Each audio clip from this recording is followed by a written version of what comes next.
Il n'y aura pas de minute de silence à l'Assemblée nationale pour Karen. C'est une dame de 65 ans, on est en Dordogne. Et elle s'est faite planter. Elle faisait partie de l'équipe des Reines du foot et avait participé au mondial des mamies du foot. On va écouter l'affaire sur France 2. Et j'ai pas vu Jean-Luc Mélenchon parler d'une marche blanche, je l'ai pas vu pleurer. Je l'ai pas vu mentionner son nom. Ni même aucun député LFI d'ailleurs. C'est au pied de chez elle, devant sa maison en pierre, que Karen Beaumont-Carter a été retrouvée morte. Et du coup, Karen, c'est cette dame. Voilà, on partage quand même, hein, parce que c'est pas Jean-Luc Mélenchon qui va le faire. A été retrouvée morte. Derrière cette rubalise, les traces de son agression particulièrement violente. Victime de graves lésions au niveau du sein, de l'aine, du bras ou encore de la jambe.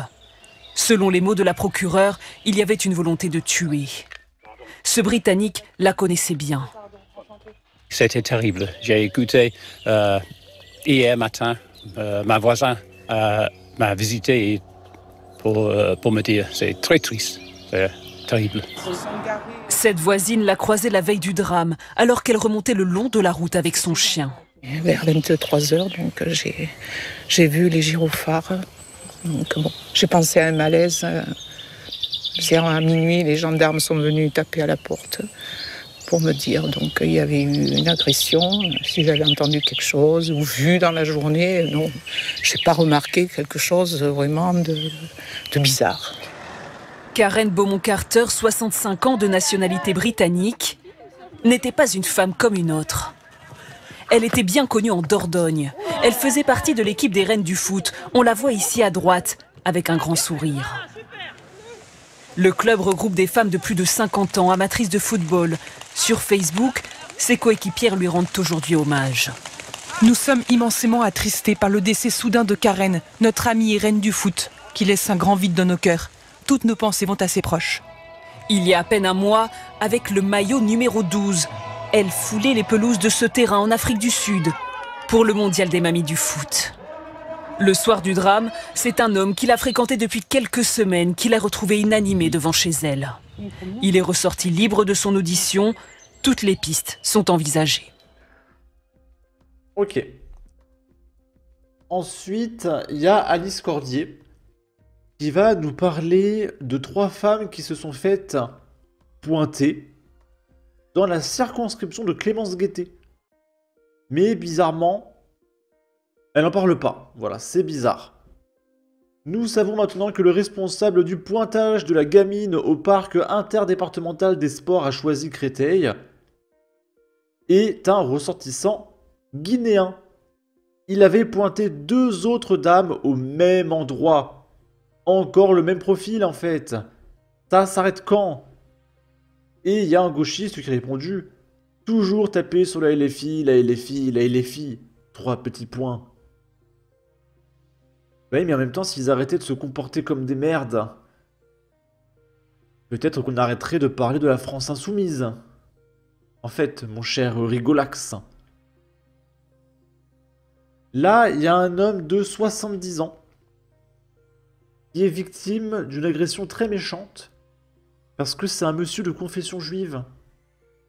Et du coup, le monsieur a tellement peur qu'il a décidé de retirer sa kippa. Parce que c'est trop dangereux en France de sortir dehors avec une kippa. Et il y a Antoine Léaumont. Enfin, là, bizarrement, vu que ça concerne les gens de confession juive, là, il y a la LFI qui arrive pour essayer de se dédouaner. Parce qu'on sait très bien c'est quel genre de profil qui s'en prend à cette communauté. Et ça n'arrange pas la France insoumise qu'on les accuse. Donc là, ils interviennent. Voilà. Peut-être que Karen, si elle avait été de confession juive, peut-être que la France insoumise serait intervenue un petit peu pour laisser un petit mot.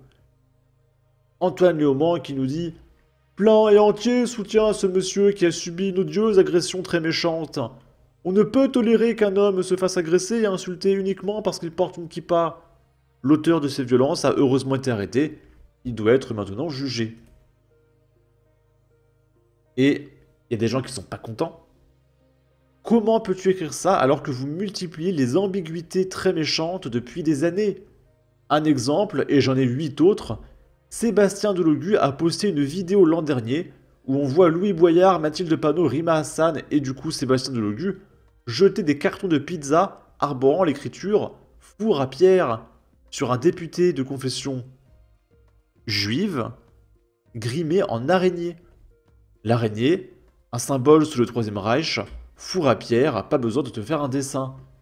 Si la lutte contre la méchanceté était si chère, pourquoi continuer de soutenir le seul parti qui l'alimente, ou à minima vous désolidariser de certaines actions? Et l'agresseur est probablement un électeur de la France insoumise. Personne ne vous croit, ce sont des fausses paroles. Et allez programmer quand votre marche? Les charognards de la France insoumise sont de sortie. Chaque drame est une opportunité pour eux de se montrer, se mettre en scène et d'exister. Ils souhaitent ces drames, à se demander s'ils ne les provoquent pas. Du coup, on va aller voir l'article de BFM.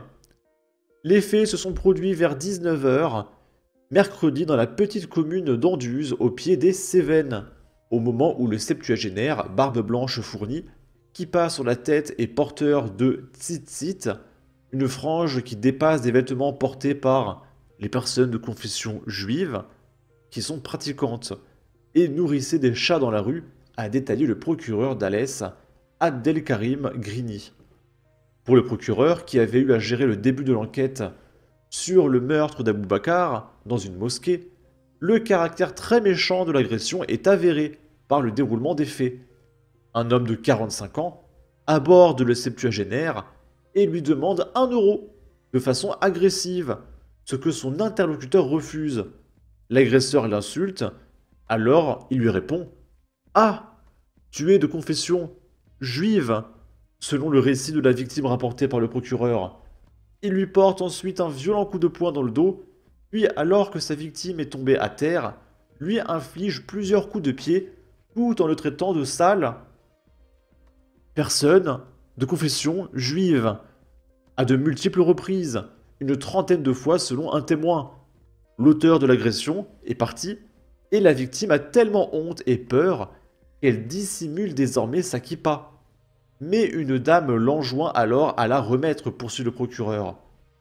Le suspect de nationalité française, on ne connaît pas son origine, mais bon, c'est pas le problème, habite la commune depuis quelques mois seulement, et visiblement sans emploi et connu de la justice pour vol. Interpellé jeudi matin par les gendarmes, il a été placé en garde à vue pour violence et injures à raison de l'appartenance ou non de la vraie ou supposée religion ou une ethnie d'une personne. Dans un premier temps, l'agresseur présumé n'a pu être interrogé en raison de son ivresse manifeste. La victime a, elle, été conduite à l'hôpital jeudi pour mesurer son incapacité éventuelle de travailler. Voilà. Sur ce, n'hésitez pas à donner votre avis, votre opinion, à partager, liker, commenter, ça aidera au référencement de la vidéo sur YouTube. Abonnez-vous, suivez-moi sur Twitter, prenez soin de vous, salut!